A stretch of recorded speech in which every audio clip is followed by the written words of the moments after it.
Rise up, gather round. Oh god, ladies and gentlemen, how about that trailer? Now, before I get into today's video, you know, I like to do these things really digestible. I like to really break them down. I really like to go into all the details.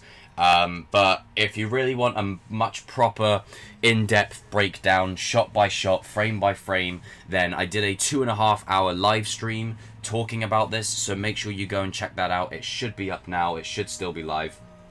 And thank you to everyone who tuned into that, and thank you to the newcomers, the new members of the Chosen Familia. So welcome to you guys, but also for my returning members. What did we think of that trailer? That was perfect. And you know what? Before I even talk about the trailer and the way it plays out, the reason I chose this specific thumbnail that I've gone with is quite simply because I've been saying since the beginning of this show, Robby and Miguel being on the same team is all you need. All you need is Robby and Miguel in on the same side. That's all you need. Friends? Maybe. Stepbrothers? Most likely. Now, the whole thing with the trailer, with them two, just it playing out like, oh, we're not friends and we never will be. It's like Hobbs and Shaw. Someone made that comparison in my live stream. Shout out to them. And let us know down in the comment section who it was. I think it might have been Tristan. I'm not too sure. But comment down below. But it's literally Hobbs and Shaw. Cue the music of them two just going, why can't we be friends? Stuff like that. It's perfect. But the trailer opens up with a nice little flashback of the events of the ending of season 4 and the finale. It plays out with those kind of events, and it's awesome because that's been a staple in the Karate Kid franchise ever since the beginning. It then transitions into a montage, a flurry of the Cobra Kai students absolutely dominating the opposition. It doesn't show much of Robby, however. It shows Tory winning, it shows Kenny getting a punch in, it shows Kyler smashing the cinder blocks. But then it cuts to this lovely establishing shot, and then we get this beautiful shot of the dojo, this united force, Cobra Kai's new, for all intents and purposes, massive army. And this is the difference between Kreese's Cobra Kai and Silver's. You can visually see the difference. Like, it just looks...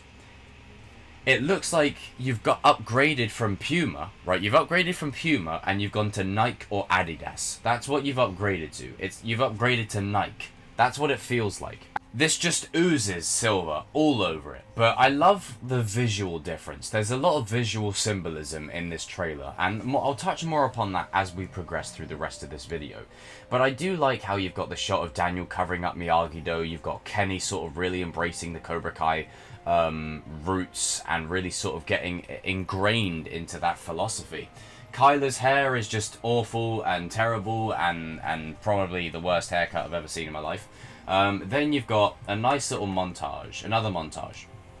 And this one is Daniel saying, see, this is what we're up against. And Chozen just looks at it like, should be easy. It's just a day out in the park for us. Like, I think that's going to be at probably Chozen and Daniel's kind of discredit, is they might sort of treat this as, especially Chozen, they'll treat this as, oh no, we can do this, you know, we're Miyagi-Do, we've got this. And I think season 5 will play out with Silver probably winning again, and then season 6 will be where he loses. Unless he loses this season, it could be tough to see.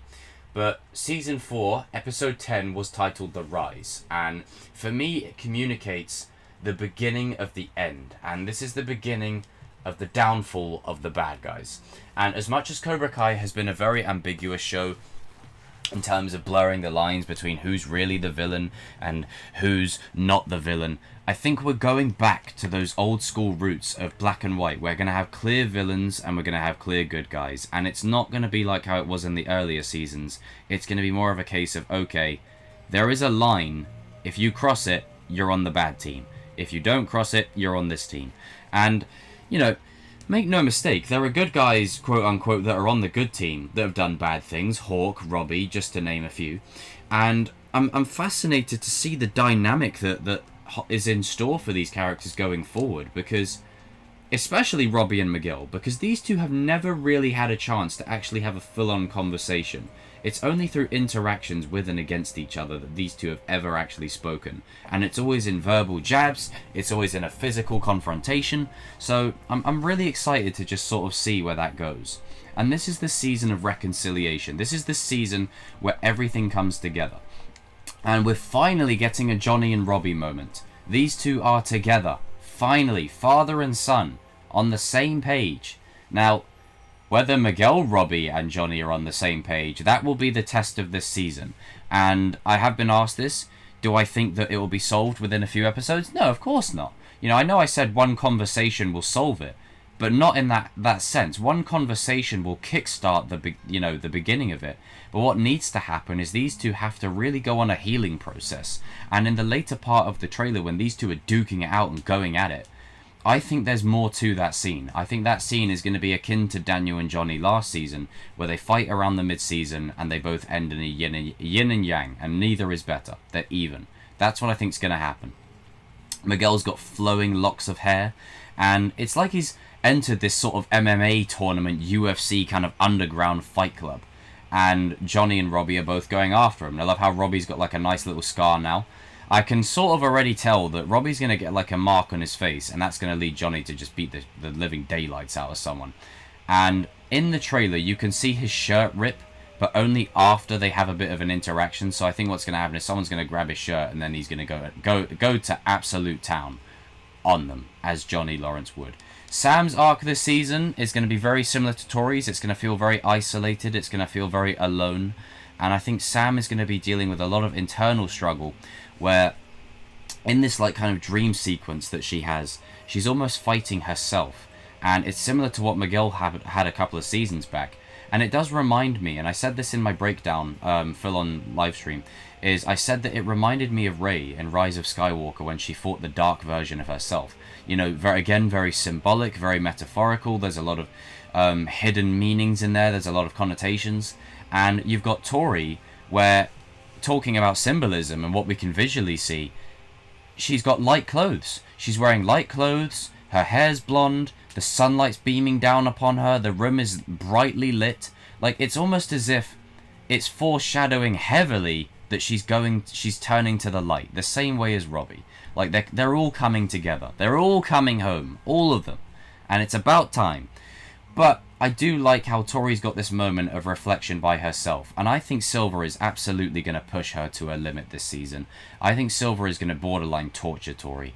And someone mentioned it in the live stream, and I didn't really catch on to it at first, that when she's doing the Quicksilver method, she's punching stone or brick. Like, she's not punching wood. She's punching some hard material.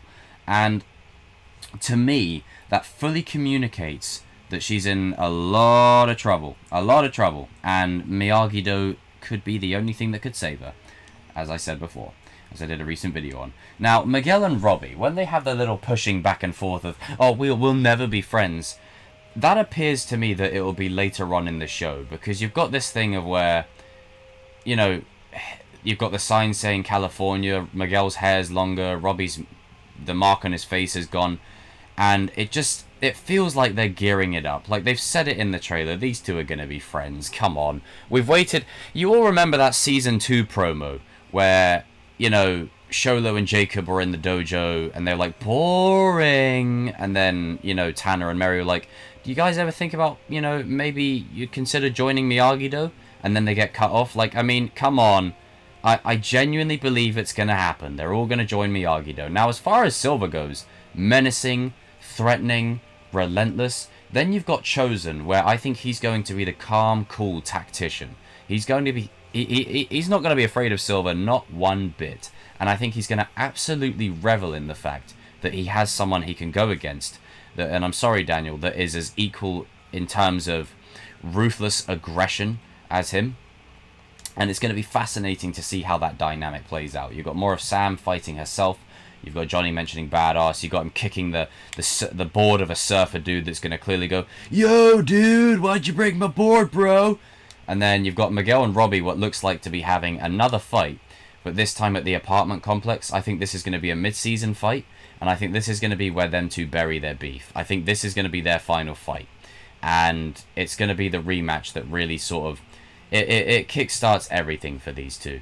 It really does. That's what I think it's going to be. Then you got Terry saying, I warned you about playing with fire or whatever. And King, my good friend King, made a good point that he could just be talking to himself in the mirror like Norman Osborn in Spider-Man in the bathroom. And then someone else said Norman Osborn as well. I think it might have been one of you new members of the family. One of you new members. Leave it down in the comment section down below. But yeah, I do love the way the trailer goes. It's not my favorite Cobra Kai trailer ever, but again, there's so many good ones. Like I think season 3's teaser trailer will always be my favorite. But I do like the tone of this trailer. I like what they're going for, and I like how it's the season of fallout. I like how it's the season of coming together. I like how it's the season where season 4 built up to this massive conclusion and culmination, and season 5 is about to bring it all together. And that's what I'm most excited for. Guys and girls, check out my live stream if you haven't. I go in depth there. I really go frame by frame, shot by shot. But comment your favorite part of the trailer down below in the comment section. We're marching forward to 7k subscribers over here.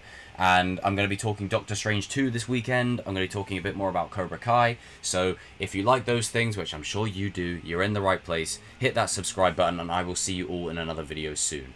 And for a tagline, I got suggested a tagline in my latest in the live stream, and I can't remember what the tagline was. Comment it down below so I can use it in my next video. But until then, I've got a lot on my mind right now. If I don't pass trig this semester, I'm gonna have a terrible haircut.